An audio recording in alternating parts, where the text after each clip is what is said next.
Let me ask you something. When was the last time you died? No. Don't look at me like that. I'm serious. Because if I told you that most of the atoms in your body right now were not there a year ago, you'd have to admit that the you from last year is gone. Physically gone. And yet here you sit thinking you're the same person. So which is it? Are you alive? Or are you the ghost of someone who already vanished? By the end of this talk, I want you to see something that most people never think about. I want you to understand what physics actually says about dying. And I think you'll find it says something quite surprising. Not comforting in the way a preacher might comfort you, but surprising in the way that only the truth can be. Let's start with something simple. Let's start with a candle. You light a candle. The flame flickers. It burns for an hour, 2 hours, and then it goes out. Now, I ask you, where did the candle go? You might say, well, it melted. But that's not really an answer, is it? The wax is mostly gone. The wick is a little stub of char. Something happened to all that stuff. Where is it? Here's where it gets beautiful. The wax was made of long chains of carbon and hydrogen atoms. When the flame burned, those atoms didn't disappear. They couldn't. They combined with oxygen from the air and floated away as carbon dioxide and water vapor. Every single atom of that candle is still out there right now, drifting around the room or out the window, mixing into the atmosphere. The candle is gone, yes, but not one atom of it has been destroyed. Not one. This is the first law of thermodynamics, and it is one of the most fundamental facts in all of physics. Energy cannot be created or destroyed. It can change form. It can move from one place to another. But the total amount, it stays exactly the same always.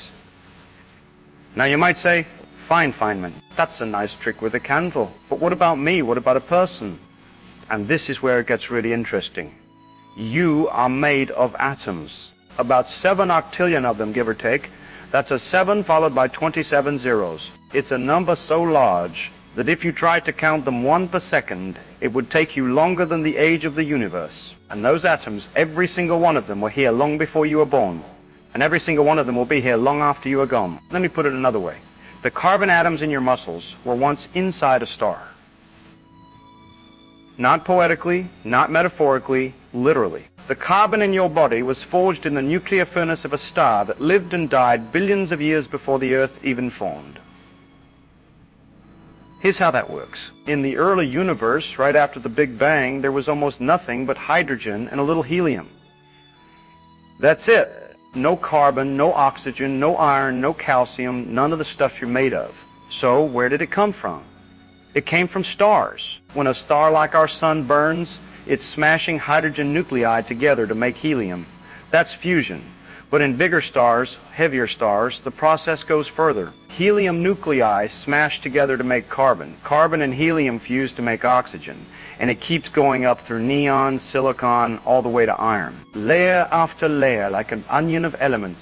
Each one cooked in a furnace, hotter than the last. And then when the star can't burn anymore, when it runs out of fuel and the core collapses, the whole thing explodes. A supernova. And in that explosion, all those elements, the carbon, the oxygen, the iron, they get flung out into space. They drift through the galaxy for millions of years. They mix with clouds of gas, and eventually they get pulled together by gravity to form new stars, new planets, and on at least one of those planets, new people. So there's a very real sense in which you are stardust. Every atom of calcium in your bones was manufactured in a dying star. The iron in your blood, same thing. The oxygen you're breathing right now was cooked up in a stellar core and scattered across the cosmos in an explosion so violent it briefly outshone an entire galaxy. Now wait, let's be careful here. Let's think about this more slowly because there's something even stranger going on. Those atoms that make up your body right now, they're not staying put. They're passing through you. There's a beautiful experiment, and I love this one. Scientists tagged phosphorus atoms with a radioactive marker and tracked them through the bodies of rats. What they found was remarkable. The phosphorus in the brain of a rat and also in mine and yours is not the same phosphorus as it was 2 weeks ago. In just 14 days, half of it has been swapped out, replaced by new phosphorus atoms from the food the rat ate. And this is not just phosphorus. This is everything. The atoms in your brain, your muscles, your skin, your bones, They are constantly being removed and replaced. You eat a potato. The atoms from that potato get broken down, carried through your blood, and built into your tissues. The old atoms get carried away, exhaled as carbon dioxide, flushed out, sweated off, given back to the world. What this means is staggering. If you think about it carefully, the atoms that are in your brain right now, the ones doing the thinking, the ones processing these very words, they are not the same atoms that were there a year ago. They are quite literally last week's potatoes. And yet you remember what happened a year ago. You remember your childhood. You remember your name. So what is this mind of ours? What are these atoms with consciousness? I'll tell you what they are. They are a pattern, a dance. The atoms come into your brain, dance a dance, and then go out. They're always new atoms, but always doing the same dance, remembering what the dance was yesterday. This is what you are. Not a collection of stuff, a pattern, a configuration, a way that matter has organized itself temporarily, beautifully, into something that can look up at the stars and wonder. Now, I want to pause here and explain this as simply as I can, because this is the key idea.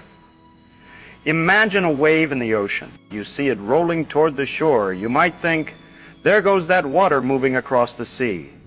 But that's not what's happening at all. The water isn't traveling. Each little bit of water just moves up and down in place. What travels is the shape, the pattern. The wave is not a thing. It's a behavior that matter is doing. You're like that wave. The atoms are like the water. They come in, they move around, they leave. But the pattern, the shape of you, the way you talk, the way you think, the way you laugh, that keeps going for a while. Now, let me come to the misconception, the big one, the one that most people carry around without even knowing it. Most people think that when you die, something is destroyed. They think that the matter, the energy, the stuff you're made of, it just vanishes. Poof, gone. And this is completely wrong.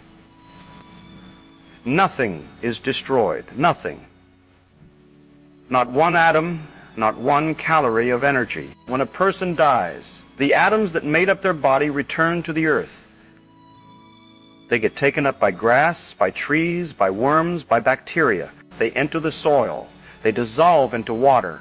They float into the air, and those atoms go on to become parts of other living things, other structures, other patterns. The energy is the same way. Every bit of chemical energy stored in your muscles, your fat, your tissues, it gets released.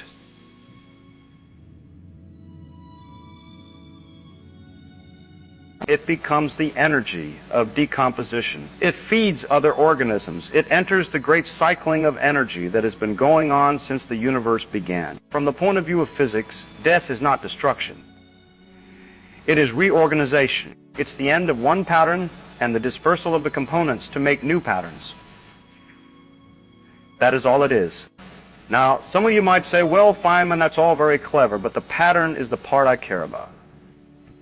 I don't care that my atoms survive. I care that I survive. And I understand that. I do.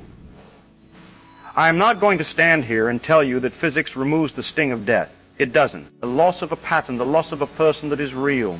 That is as real as anything in the universe. But I want you to hold two ideas in your mind at once. The first idea is that the pattern, the person, is temporary. It emerges, it dances, and it dissolves. That is the nature of every complex structure in the universe, from stars to snowflakes to civilizations. The second idea is that the components are not temporary. The atoms are older than the mountains, older than the earth, older than the Sunday. They were forged in stars that exploded before our solar system was a cloud of dust. And after you're gone, those atoms will go on. They will be part of the soil, the rain, the air, and eventually other living things. Perhaps other beings who will sit and wonder about their own existence, just as you are doing right now.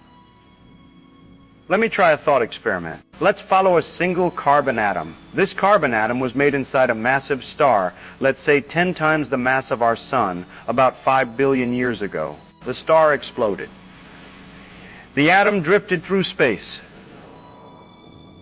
It got caught up in the cloud of gas and dust that eventually collapsed to form our solar system. It ended up on Earth, buried in limestone for a few 100 million years. Then a volcanic eruption released it as carbon dioxide. A plant absorbed it during photosynthesis. A rabbit ate the plant. The rabbit died and decomposed, releasing the atom back to the soil. A tree absorbed it. The tree was cut down and burned. The atom went back into the atmosphere. Another plant grabbed it. A cow ate that plant. You ate the cow. And now that carbon atom is sitting in a cell in your left hand. When you die, that atom will leave your body. It will enter the soil. It will be absorbed by a blade of grass. A sheep will eat the grass. A child will drink the sheep's milk. And the atom that was once in a star, once in a limestone, once in a rabbit, once in you, will be part of a child who has no idea where it came from. That atom has done this dance 10,000 times. Now, here's the part that gives me a real thrill when I think about it. The first law of thermodynamics tells us that energy is conserved. It cannot be created or destroyed. And there is a related fact about matter, courtesy of nuclear physics and the understanding we gained in this century. Under ordinary conditions, atoms are not created or destroyed either. They are rearranged. The number of carbon atoms on Earth has been roughly the same for billions of years. They just keep cycling through rocks, through air, through water, through living things. So in a very deep and literal sense, nothing that you are made of will ever be lost. It will change form.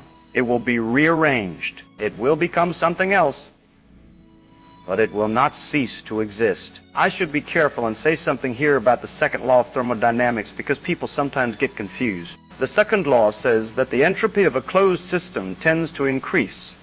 In plain language, that means things tend to go from ordered to disordered. A sandcastle falls apart. A hot cup of coffee cools down. A living body decays. This is real and it's important.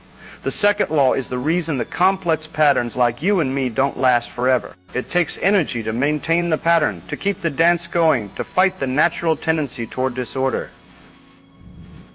When you die, that fight stops and entropy wins. The pattern dissolves. But notice what the second law does not say. It does not say that matter or energy is destroyed.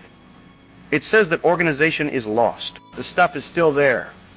It's just reshuffled into a less organized arrangement. The atoms of a decomposed body are still atoms. The energy of a cooled down fire is still energy. It's just spread out, diluted, harder to use for anything useful. And here is one more thing I want you to think about because I think it's the most astonishing fact in all of science. The universe is about 14 billion years old, give or take. For most of that time, there was no one around to look at it. No eyes, no brains, no thoughts. Just hydrogen and helium collapsing into stars, exploding, making heavier atoms, collapsing again. For billions and billions of years, the universe was just matter doing what matter does, blindly, stupidly. Each atom minding its own business. And then somewhere, on a small rocky planet orbiting an ordinary star in an ordinary galaxy, some of those atoms arranged themselves into a pattern that could think, that could wonder, that could look up at the night sky and ask, what is all this? Why is there something instead of nothing? You are the universe looking at itself. You are atoms that have arranged themselves into a configuration so complex, so extraordinary, that the configuration can contemplate its own existence. That has never happened before in 14 billion years of cosmic history. As far as we know, except here, except now, except in things like you and me. And yes, the pattern is temporary. It will end. The dance will stop. But the fact that it happened at all, that atoms could arrange themselves into something that feels joy and wonder and grief and love, that is not diminished by the fact that it's temporary. If anything, it's made more remarkable. I have no patience for the idea that knowing the science takes the beauty out of a flower, or the mystery out of life, or the meaning out of death. It does the opposite. When you understand that every atom in your body was cooked in a star, that your consciousness is a pattern held together by electrochemical signals in a lump of matter that was once scattered across a galaxy, and that every bit of you will go back to the earth and the sky and the ocean to become part of other things, other patterns, other dances. How can that be anything but magnificent? We are not separate from the universe. We are the universe, temporarily organized, briefly aware, and when the organization ends, the components return to the pool from which the next pattern will be drawn. So is death the end from the point of view of the pattern? Yes. The dance stops from the point of view of the atoms, the energy, the fundamental stuff of reality. No, it's not even a pause. It's just a change of partner. I don't know what happens to consciousness when the brain stops. Nobody does. Physics doesn't have a complete theory of consciousness. And anyone who tells you otherwise is selling you something. What physics can tell you, and tell you with absolute certainty, is that not a single atom of your body will be destroyed. Not a single joule of energy will vanish. Everything you're in the physical sense will continue in a different form, in a different pattern, but it will continue. And there's one more thing. Every person who has ever lived, every person who has ever loved you, every person whose atoms have passed through you and yours through them, they are all woven into the same great fabric of matter and energy that makes up this universe. The atoms in your right hand may have once been in the body of a farmer in ancient Egypt. The oxygen you just exhaled may end up in the lungs of someone 1,000 years from now. We are all connected not by sentiment, but by physics. By the simple, stubborn, beautiful fact that atoms endure. So the next time someone asks you what happens when you die, you can tell them what physics says. The candle goes out. Yes, but every atom of the candle is still here.